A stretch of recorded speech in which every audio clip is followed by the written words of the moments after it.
Sabrina Eisenberg. Sabrina, come crawl to mommy. Come here. Come here, gorgeous. C'est la première vidéo que le couple floridien Steve et Marlene Eisenberg ont enregistrée de leur fille Sabrina, âgée de presque 5 mois. Ce qu'ils ne savaient pas à l'époque, c'est que ce serait aussi la dernière. Le jour suivant, le 23 novembre 1997, le couple a regardé un film de Disney avec leurs 3 enfants avant de les border. Plus tard, Marlene est allée vérifier sa fille vers minuit avant de se coucher. Mais lorsqu'elle se réveilla le lendemain matin, elle fut confrontée à une vision terriblement effrayante. And as I turn around and I look and notice my laundry room door out to my garage is opened.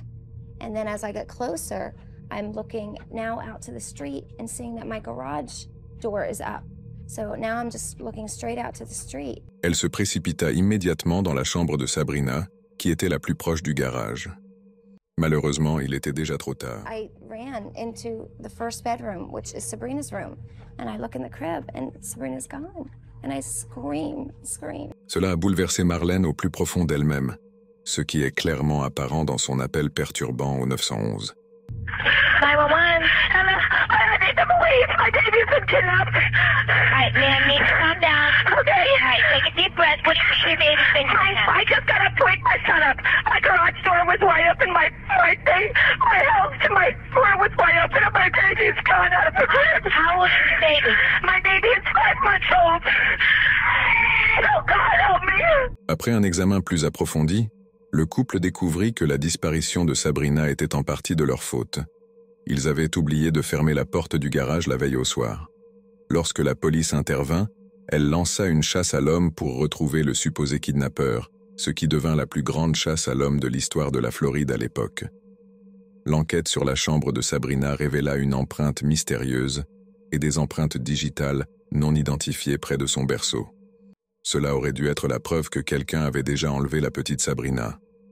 Cependant, les policiers peinaient à trouver d'autres indices concrets qui pourraient les mener à l'auteur du crime.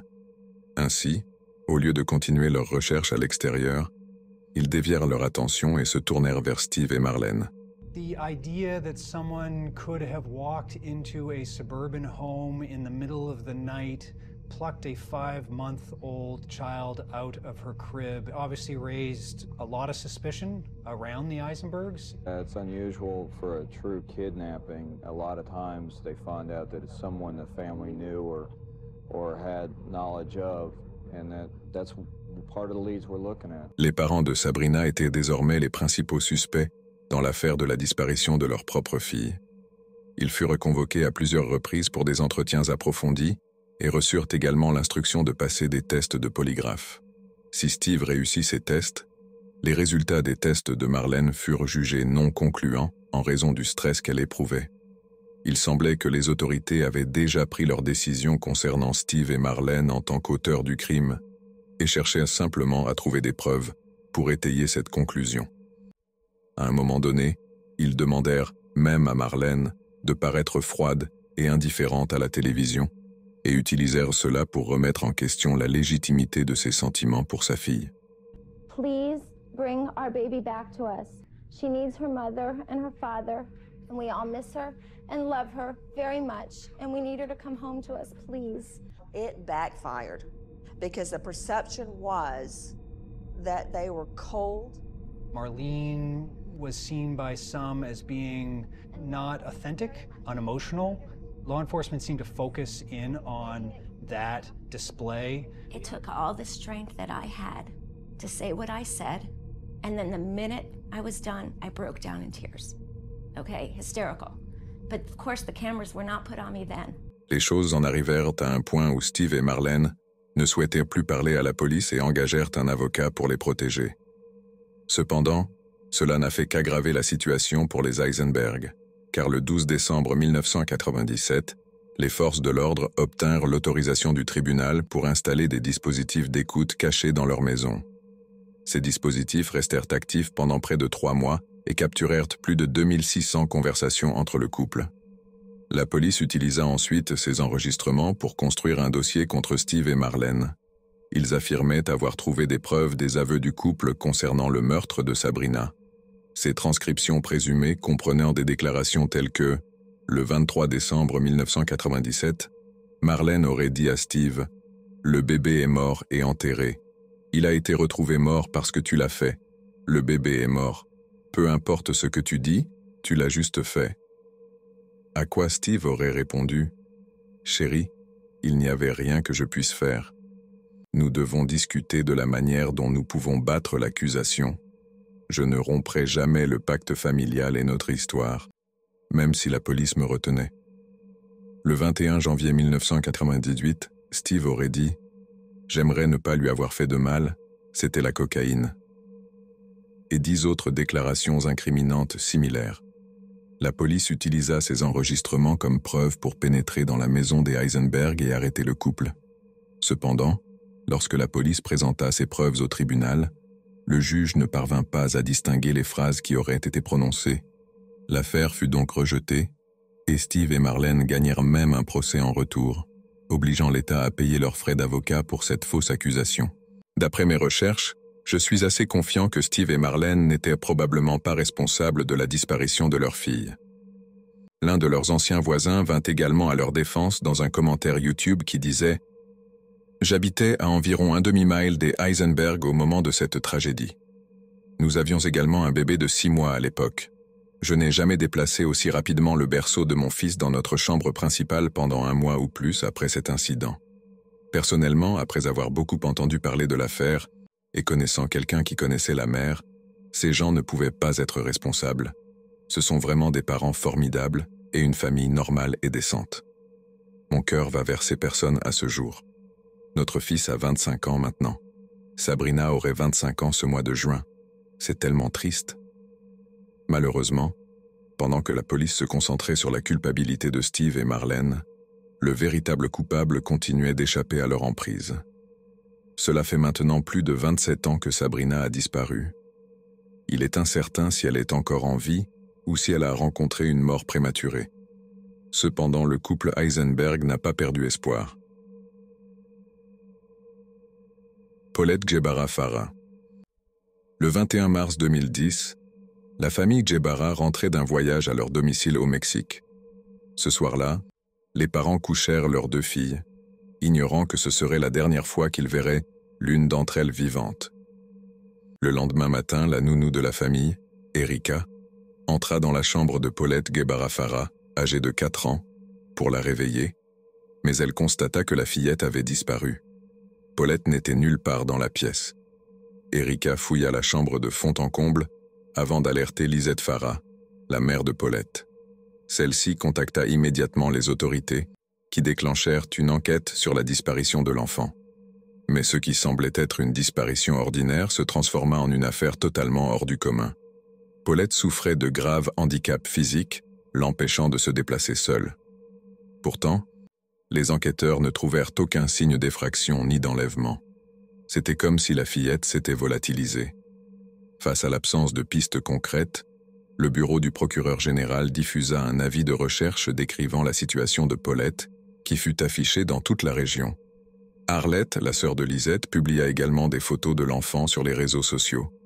À la surprise générale, ces publications devinrent virales et l'histoire de Paulette fit rapidement la une des médias nationaux.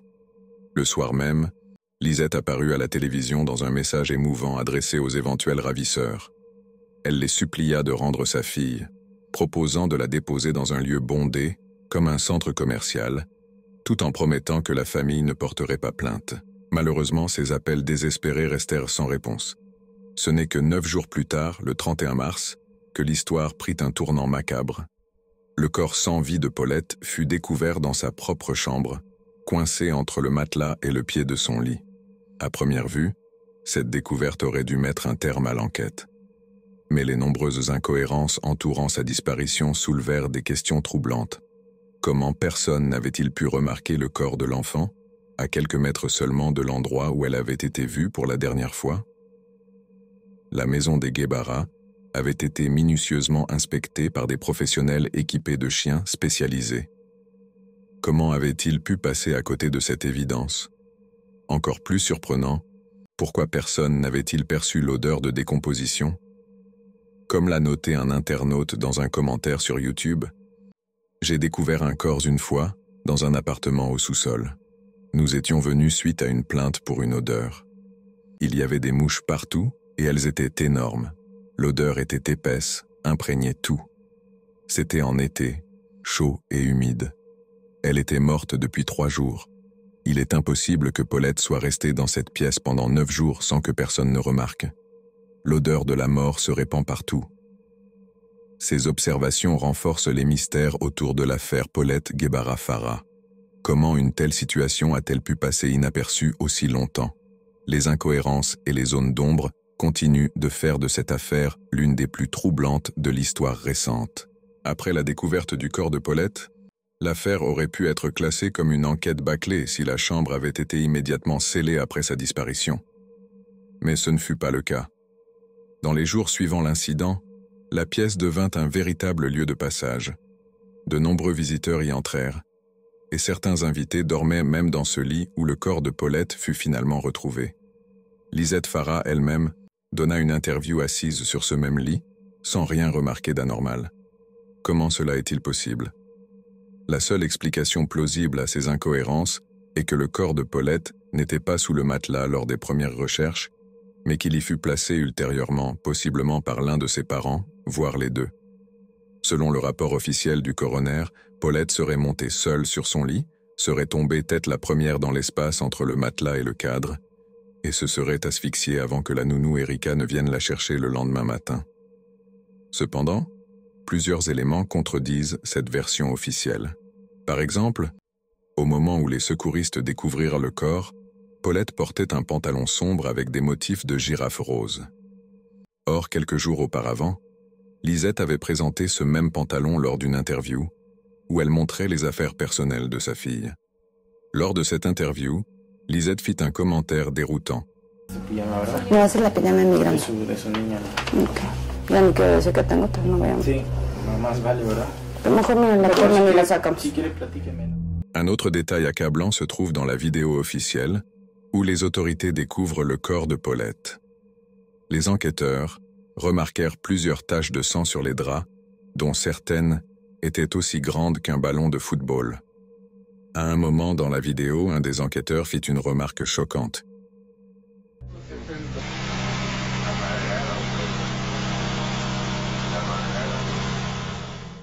Malgré ces observations, le rapport officiel rejeta complètement l'hypothèse de maltraitance physique et omit toute mention des taches de sang.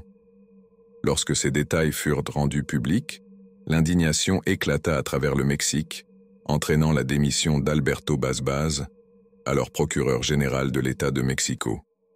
Ces éléments, bien que troublants, semblent indiquer une dissimulation orchestrée. On peut supposer qu'un ou les deux parents auraient accidentellement causé la mort de Paulette, peut-être lors d'une altercation, et auraient mis en place un stratagème complexe pour cacher leur crime, tout en attirant l'attention des médias. Pour qu'un tel plan fonctionne, la complicité de personnes haut placées aurait probablement été nécessaire.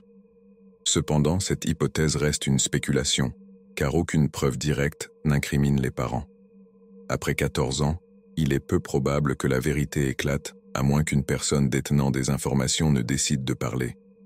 Si les parents étaient effectivement impliqués dans cette tragédie, ils ne seraient pas les premiers à tenter de dissimuler un tel acte.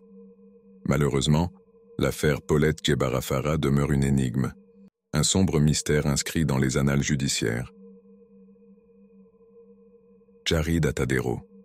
Le 2 octobre 1999, vers 11h30 du matin, 2 hommes ont croisé un très jeune garçon alors qu'il pêchait dans un camping situé sur le sentier Big South, au cœur de la forêt nationale d'Arapahoe et Roosevelt, dans le Colorado. Bien que tomber sur un enfant seul au milieu de nulle part soit préoccupant, les pêcheurs ont remarqué un groupe de randonneurs à environ 25 à 30 mètres devant eux. Supposant que l'enfant faisait partie de ce groupe, ils ont continué leurs activités après une brève conversation avec le garçon, qui a couru dans la direction des randonneurs. Cet enfant était Jared Atadero, âgé de 3 ans, et ce fut la dernière fois qu'il fut vu vivant. Pour comprendre comment un enfant si jeune s'est retrouvé dans une telle situation, il faut revenir sur les événements précédents et examiner la vie de son père, Alan Atadero. Alan, père célibataire divorcé, s'occupait seul de ses 2 enfants. Jared, 3 ans, et sa fille Jocelyn, 6 ans. Plus tôt dans l'année, Alan s'était investi dans une organisation religieuse locale appelée le Christian Singles Network Group. En octobre 1999, il hébergeait 11 membres de ce groupe, ainsi que ses 2 enfants, dans une station qu'il copossédait avec son frère. Le jour de la disparition, les enfants avaient exprimé leur envie de visiter une pisciculture avec les membres du groupe. Alan était réticent à les laisser partir sans lui, mais il céda finalement lorsque le groupe lui assura qu'il ne ferait que visiter la pisciculture avant de rentrer directement avec les enfants. Cependant, à l'insu d'Alan, cette excursion se transforma en une randonnée imprévue de 24 km sur le sentier Big South, qui débuta vers 10 heures du matin. Emmener 2 jeunes enfants pour une longue randonnée sans en informer leur père fut la première erreur. La seconde, et probablement la plus grave, fut qu'aucun membre du groupe n'assuma la responsabilité explicite des enfants. Chacun supposa que quelqu'un d'autre s'en occupait, mais en réalité personne ne veillait sur Jared et Jocelyn. De plus, les randonneurs s'étaient divisés en 2 groupes, ceux qui marchaient rapidement et ceux qui traînaient en derrière. Cette séparation rendit encore plus difficile de surveiller les enfants. Environ 1h30 après le début de la randonnée, Jared aurait interagi avec 2 pêcheurs avant de courir vers un groupe de randonneurs. C'est à partir de ce moment que les faits deviennent flous. Selon les informations disponibles, il est difficile de savoir si Jared était entre les 2 groupes de randonneurs ou s'il les avait dépassés. Les randonneurs aperçus par les pêcheurs ne faisaient peut-être même pas partie du groupe de la station. Malheureusement, c'est à ce moment-là que Jared disparut. Ce n'est qu'à 12h15 que les membres du groupe chrétien réalisèrent qu'ils n'avaient pas vu Jared depuis plus d'1 heure. Pris de panique, certains retournèrent à la station pour avertir Alan. Dès qu'il apprit la nouvelle, Alan se précipita en voiture vers le sentier, désespéré, criant « Ils ont perdu mon bébé! Ils ont perdu mon bébé !» Pendant ce temps, le gérant de la station signala la disparition de Jared et contacta les rangers pour organiser une recherche. Étant donné qu'il s'agissait d'un sentier de randonnée assez fréquenté, les rangers locaux étaient expérimentés dans ce genre d'opération. Le shérif de l'époque déclara avec confiance « Absolument, je pensais que nous le retrouverions. Oui, c'était un enfant, mais je pensais que nous pourrions mobiliser nos équipes, faire ce que nous avons fait des centaines de fois, retrouver la personne. Cela pourrait prendre quelques heures pour retrouver l'enfant, qui serait probablement en train de pleurer ou caché quelque part à proximité. Mais nous aurions terminé avant minuit. Il avait même donné pour consigne à ses subordonnés de le réveiller dès que Jared serait retrouvé. Mais cette nouvelle n'est jamais arrivée. Après presque une journée entière de recherche, Jared restait introuvable et l'espoir de le retrouver vivant s'amenuisait. La situation empira encore lorsqu'un hélicoptère mobilisé pour les recherches perdit de la puissance à une centaine de pieds du sol et s'écrasa, blessant ses 5 passagers. Le 7 octobre, plus de 200 professionnels, une douzaine d'équipes cynophiles, des pisteurs professionnels, une équipe de plongeurs et un avion faisaient tout leur possible pour localiser Jared ou, à défaut, trouver un indice sur les circonstances de sa disparition mystérieuse. Tragiquement, après 5 jours de recherches éprouvantes sans aucune piste, les recherches furent interrompues le 8 octobre. L'affaire devint un sujet majeur dans les médias et incita même le gouverneur du Colorado à signer le plan Amber Alert pour alerter rapidement les populations lors de disparitions d'enfants. Cependant, le cas de Jared resta complètement sans issue. Jusqu'au 4 juin 2003, lorsque 2 randonneurs, Gary Watts et Rob Osborne, trouvèrent des vêtements en lambeaux et une chaussure à environ 150 mètres au-dessus du dernier lieu connu de Jared. Les 2 hommes, qui connaissaient déjà son histoire, firent immédiatement le lien et contactèrent les autorités. Une fouille plus approfondie des environs s'ensuivit, et 10 jours plus tard, les recherches aboutirent à une découverte macabre. Une molaire et une partie de crâne humain. Les analyses ADN confirmèrent les pires craintes de la famille de Jared. Ces restes étaient les siens. Ils confirmèrent également que les vêtements découverts lui appartenaient, ceux qu'il portait le jour de sa disparition. Après près de 4 ans d'attente, la famille de Jared obtenait enfin un semblant de réponse. Mais même avec ces découvertes, une question persistait. Que s'était-il réellement passé ce jour-là? L'explication la plus simple serait que Jared se soit égaré dans les montagnes et finit par se perdre et succomber à l'hypothermie. Mais cette théorie présente un problème majeur. L'endroit où ses vêtements et ses restes furent retrouvés est presque inaccessible, avec un terrain extrêmement escarpé et rocheux. C'est un défi même pour un adulte de s'y rendre, alors pour un enfant de 3 ans, cela semble improbable. La théorie la plus plausible est celle d'une attaque de cougars. Ces animaux sont natifs de la région, et bien qu'ils s'en prennent rarement aux humains, un petit enfant pourrait facilement devenir une cible. Pendant l'enquête, certains membres du groupe de 11 randonneurs rapportèrent même avoir entendu un cri lointain à ce moment-là, notamment Jocelyn, la sœur de Jared. Si la théorie du cougar est exacte, elle pourrait expliquer le cri entendu ainsi que la manière dont les restes de Jared se sont retrouvés si loin de son dernier emplacement connu. Bien que convaincante, cette hypothèse présente cependant des incohérences. Par exemple, les enquêteurs n'ont trouvé aucune trace de sang ni de poils de cougar sur les vêtements de Jared. Comment cela est-il possible?